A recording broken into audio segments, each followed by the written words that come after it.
my name is Yolanda Ritsema, and I'm the Executive Director of Big Brothers Big Sisters here in Kincardine. And this pandemic is definitely unprecedented, and it has caused quite a bit of uncertainty. But at Big Brothers Big Sisters, we're taking it all in stride and doing our very best to continue to offer the services that our littles and bigs and their families all come to rely on us for. So even though our office is closed until at least May 4th now, we are available online via email or phone, and we're here to help in any way that we can.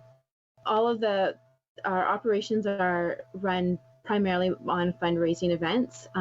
We really don't receive any government funding whatsoever for anything.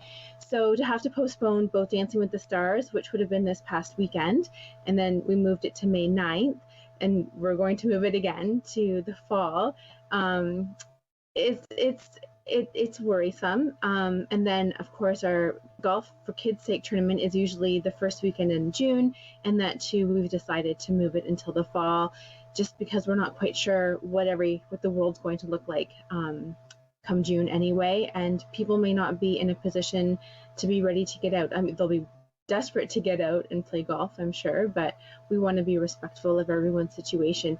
So it definitely puts a little uncertainty for us as to what's going to happen. Our fall is going to be very busy now with all of our fundraisers in the fall, so it'll be pretty insane, but that's okay. That is the world that we're in, and we have some really fantastic volunteers, and the board is amazing and supportive, and the staff, we are ready to go. So once we're able to get out and do our work, we're going to hit the ground running, and it's going to be a fantastic fall for us.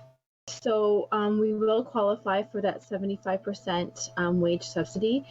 We still need to look into some of the details, and right now the government hasn't announced what that's going to look like for us based on that 30% revenue, because our revenue is very different than what a traditional business would be. So we're still looking at how all that's going to come down the pipes from the government and what that will be like. But you know, we have really incredible supporters in Kincardine area, and we're going to be okay.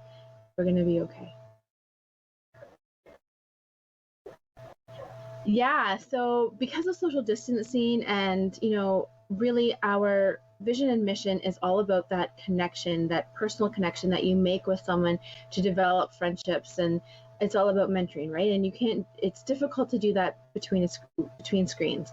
And but we're really encouraging everyone to, our bigs and our littles, to still meet virtually. We've put up different ideas for them to do to kind of help them along that way. And staff got thinking about this. Well, what about seniors? Because they are the most vulnerable population right now, and they are the most isolated because no one's allowed to go and visit them in long-term care homes, and absolutely for their best protection. So we got thinking, we have some littles who don't have a big brother or a big sister yet, and how could we get them connected with someone who is also feeling quite lonely? And it's really about mental health and making sure that you know, we're doing our best to keep those connections, to keep those conversations happening. So that's where this idea of pandemic pals was born. So it's very similar to a traditional pen pal experience where you would write a letter and then they would respond back and forth. So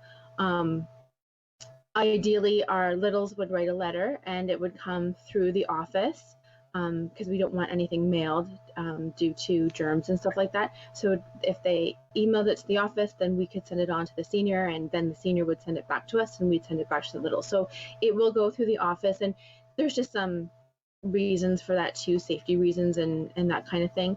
But ideally, that's how it would flow, and hopefully we would get lots of participation. We're pretty open. It doesn't matter who gets involved. We've said, like, you know, staff can write letters to seniors, our board, any of our mentors, anyone else who really wants to get involved in this. Really, it's quite open. The goal is to make as many connections as we possibly can for those who are in long-term care homes, and for people who just want to do something and give back in a way that's really meaningful. So we're just the conduit. So for right now, volunteers I mean, you're always welcome to get in touch with us and say, hey, how can I help? And there may be a way. Obviously, you know, we need to remember to stay socially distanced, and the office isn't open and stuff like that. But if you're wanting to volunteer on one of our planning teams or help with one of our fundraisers come the fall, I'll gladly take names now and talk to you about it and see where your interest lies and get in touch with you when we get closer to the date. And of course, if you are able to give monetarily for us right now, we would really love that.